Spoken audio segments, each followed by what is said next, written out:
সাম্প্রতিক সময়ে অনেক মানুষই এই দেশে স্কিল ওয়ার্কার ভিসায় এসছেন অথবা এই দেশে অন্য কোনো ভিসাতে এসে অর্থাৎ স্টুডেন্ট ভিসাতে এসে তারা স্কিল ওয়ার্কার ভিসাতে সুইচ করেছেন।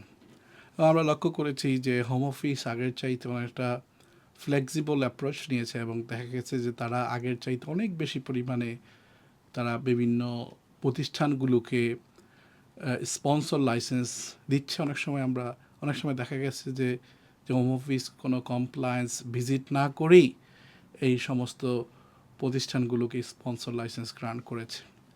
এই জন্যে অনেকেই স্কিল ওয়ার্কার ভিসাতে সুইচ করেছেন এবং এখন যেটা ইস্যু হয়ে দাঁড়িয়েছে সেটা হচ্ছে যে এখন কিন্তু হোম অফিস প্রায়ই বিভিন্ন প্রতিষ্ঠানে কমপ্লায়েন্স ভিজিটের জন্য যাচ্ছে, নোটিশ দিয়ে যাচ্ছে অথবা নোটিশ ছাড়াও যাচ্ছে এবং সেখানে যদি কোনো কমপ্লায়েন্সের ঘাটতি পায় তাহলে তারা কিন্তু স্পন্সর লাইসেন্স তারা বাতিল করে দিচ্ছে। তো এই ক্ষেত্রে আমরা একটা প্রায় প্রশ্ন পেয়ে থাকি, সেটা হচ্ছে যে স্কিল ওয়ার্কারের বেতন ক্যাশ পেমেন্ট করা যাবে কি না। দেখেন, এই জিনিসটা যদি আমি বলতে চাই তাহলে বলবো যে ক্যাশ পেমেন্ট এই দেশে কিন্তু বেতন দেওয়া যায়, এখানে কিন্তু আইনে কোনো নিষেধ নাই যে কোনো এমপ্লয়িকে আপনি ক্যাশ পেমেন্ট দিতে পারবেন না। কিন্তু ফর দ্য পারপাস অফ আপনার স্কিল ওয়ার্কার ভিসা, এখানে যদি আপনি ক্যাশ পেমেন্ট নেন তাহলে কিন্তু হোম অফিসের যে কমপ্লায়েন্স রিকোয়ারমেন্ট রয়েছে সেখানে কিন্তু আপনি মিট করবেন না।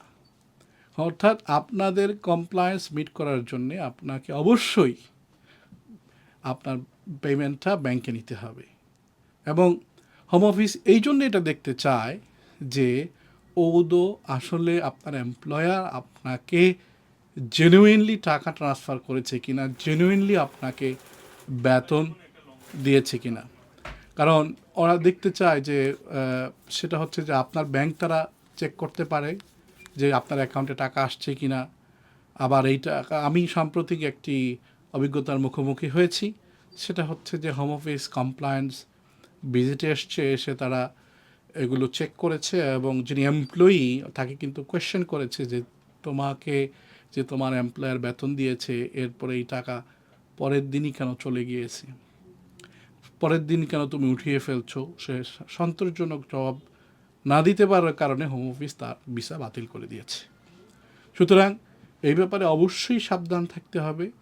আপনারা যারা এতদিন ক্যাশ পেমেন্ট নিয়েছেন তাদেরকে আমি সতর্কভাবে বলতে চাই যে আপনারা আপনাদের এমপ্লয়ারের সাথে কথা বলে আপনারা ব্যাংক ট্রান্সফারের মাধ্যমে স্যালারি নেবেন এবং যারা এমপ্লয়ার রয়েছেন আপনারাও আপনাদের এমপ্লয়ীদেরকে অবশ্যই ব্যাংক ট্রান্সফারের মাধ্যমে বেতন দিবেন। সেক্ষেত্রে আপনার এবং আপনার এমপ্লয়ির মধ্যে একটা স্বচ্ছতা বজায় থাকবে এবং হোম অফিসের কাছেও আপনি এই আপনার ব্যাংক ট্রান্সফারের যে রেকর্ড এগুলো শক্তভাবে তুলে ধরতে পারবেন আপনার কমপ্লায়েন্স ভিজিটের মাধ্যমে।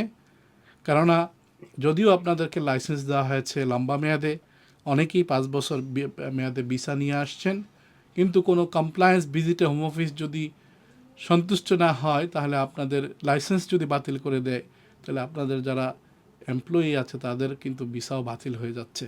তাদেরকে হোম অফিস 60 দিনের সময় দিয়ে বলবে যে নতুন কোনো ক্যাটাগরিতে ভিসা অ্যাপ্লাই করার জন্যে অন্য কোনো এমপ্লয়ের সাথে অথবা নিজ দেশে ফেরত যেতে। সুতরাং ক্যাশ স্যালারি নেওয়া স্কিল ওয়ার্কদের ক্ষেত্রে মোটেই কোনো ভালো সিদ্ধান্ত নয়।